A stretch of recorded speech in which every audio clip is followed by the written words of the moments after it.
It's that time again. Episode 3 of HBO's House of the Dragon was on tonight. I have to applaud the person responsible to scheduling this series for Warner Brothers. Whether they saw the first couple of episodes and knew this was going to be a slow starter and scheduled the premiere a couple of weeks early, or whether it was pure happenstance, take a bow whoever you are.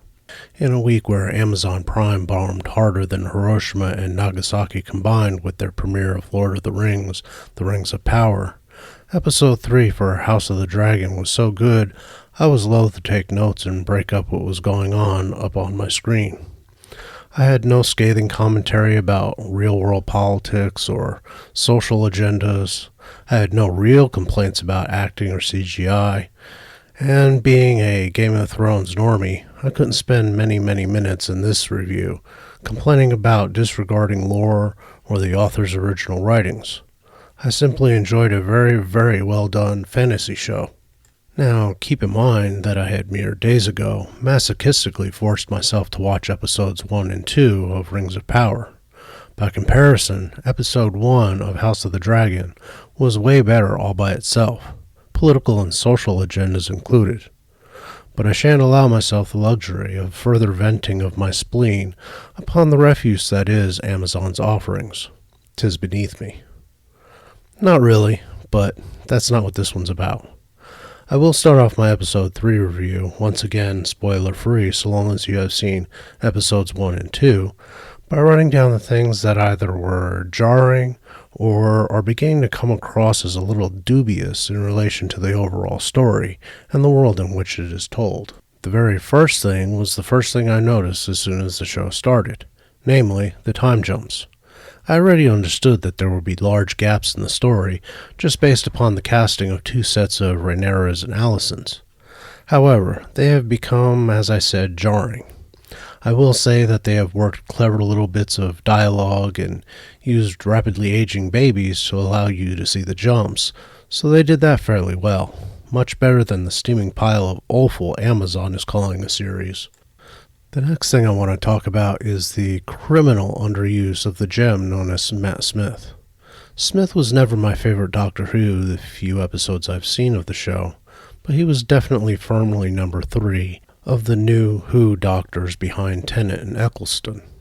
As soon as he is on screen, it is like a magnet drawing your interest. Brief though his appearances are in this episode, they are easily the best parts of the episode.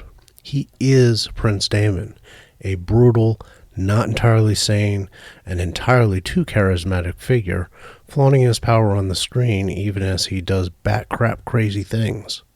It is glorious, and I want more of it. Then again, if they gave us more, the rest of the cast would look dimmer, more faded by comparison. Too many of their performances would be lost in such genius, well played as they are. The next thing I want to talk about are 3 things I think are beginning to stretch credulity. The first is the degree to which Paddy Considine is portraying Viserys' weakness as king. In this episode, without spoiling things, it is taken to levels that are right on the line of being believable. Any ruler that weak would have a puppet master like Otto Hightower and several minions running along behind him to clean things up for him and make sure he does not either make too big a mistake or show so much weakness that the realm falls into chaos and lawlessness. Considine's Viserys is right at the point where things are going to get bad and nobody is stepping up to say, Sire, if you want to keep your fat arse on the throne, you probably need to do this, and this, or someone else will be sitting where you are, and we are all likely to be axed with you. I'm hoping the writers don't go too much further along that path in the story before making something happen to rectify the situation, or at least justify it. The second thing that was perhaps even more incredulous was the level of isolation in Rhaenyra this episode. Princesses, especially crown princesses who are a breath away from the throne, are not solitary creatures. They have guards and attendants and tutors and trainers, not by choice but by custom and requirement as they are raised to become well enough educated and trained to be considered viable heirs, or heiresses in this case, to the throne of an entire realm full of people, expecting them to be able to do the job. Rhaenyra has a grand total of 2 people with her this episode, and one of them was ordered away and another was someone who caught up to her despite what she was trying to do. Not likely. The third and final point I want to bring up was the lack of believability of Alicent Hightower as the wife of Viserys. I'm not sure what the deal is there. I can't decide if it's the actress, who was good playing the confidant of Princess Rhaenyra, but sucks trying to play queen, or if the blame is the writing. A third possibility is that she is exactly what she's supposed to be. Any way you stack it, she is a bad wife. A wife would have done something to prevent certain behaviors in her husband that are present in this episode, especially given what the episode was centered around. That Otto Hightower did not intervene either was also a surprise, making me think less of him as a puppet master. Which is a good segue into things that were good in this episode. Since I am eliminating spoilers, you will be spared me waxing poetic about how good this episode was. Rhys Ifans continues to portray the good weasel that is Otto Hightower, with the caveat I already mentioned. He lurks and observes and whispers in this or that ear very well, while never showing what the angle he is pursuing is until it is sprung. Millie Alcock continues to get better as Princess Rhaenyra, which is actually a shame because I'm going to miss her as a princess when Emma Darcy takes over. She had the brooding Targaryen thing going on this week, but not the sociopathic blankness of the first episode. No, this was an angry brooding, looking for an outlet that finally gets to come out and play by this episode's end.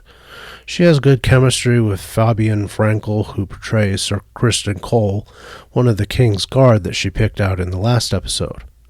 Frankel himself has been good in the limited use they have made of him thus far. The scene near the end with the 2 of them returning was excellently set up, acted, and shot by everyone in the scene. And the last mention I want to give is someone I noticed in the first 2 episodes, but he was so peripheral that I figured he was just going to be one of those characters who is simply there for scenery, a glorified extra, if you will. Gavin Spokes as Lord Lionel Strong, one of the King's advisors, had a scene that made me finally want to mention him. His is a well-acted part, and the scene between Paddy Considine and himself was a good one. One final high point I want to include in this is the battle scenes in this episode. The dragon CGI is much better, though still not the greatest, but they are meshed well with the battle, and the fight choreography and set were spectacular. I was beginning to wonder if the writers just wrote in this war off to the side, simply to have something for the king and his advisors to argue about, but it is finally given attention this episode, and to good effect on the overall storyline. The last 2 points I want to bring up are simply loose ends, either from other episodes or from points already covered in this review. I want to mention the costuming. It is something I was merely taking for granted up until this point, mainly because it was so well done that I just didn't notice it. Well, I noticed it, or rather, its lack when watching The Rings of Power.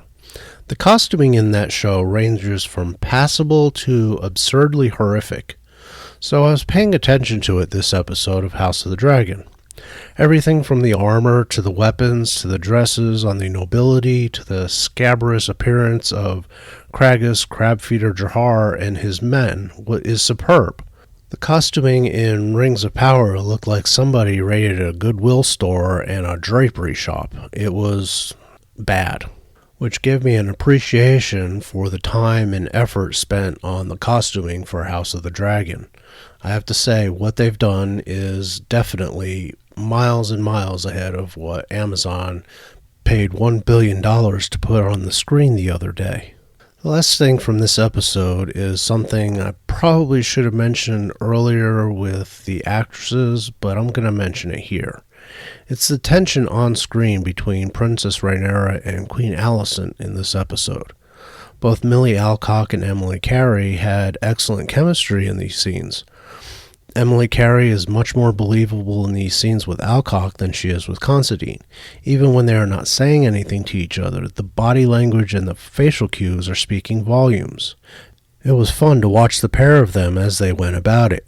I'm hoping to get more from at least Millie Alcock, but I sense both girls' time in their respective roles is coming close to an end, whether that is next episode or the one after.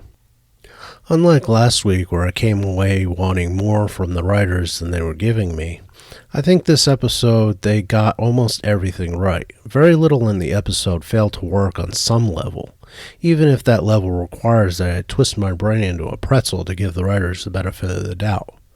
Do they deserve that benefit of the doubt? So far, the trajectory the show is on says yes. I was lukewarm about the show after the premiere. Most of the problems with the show were cleared up after the end of episode 2, and this episode cleared up even more, all without creating anything so bad as to take away from the overall quality of the episode. This show is leagues and leagues beyond the tripe offered up by Amazon Prime this week, and I think HBO may actually be luring some pissed off Game of Thrones fans back to their screens, especially after the disaster that was Season 8 of Game of Thrones. On that positive note, thanks for watching. If you like what I do here, like, subscribe, comment, and share this video to help me out with the algorithm. My links for social media and Patreon are in the description, and I will be back next week with episode 4.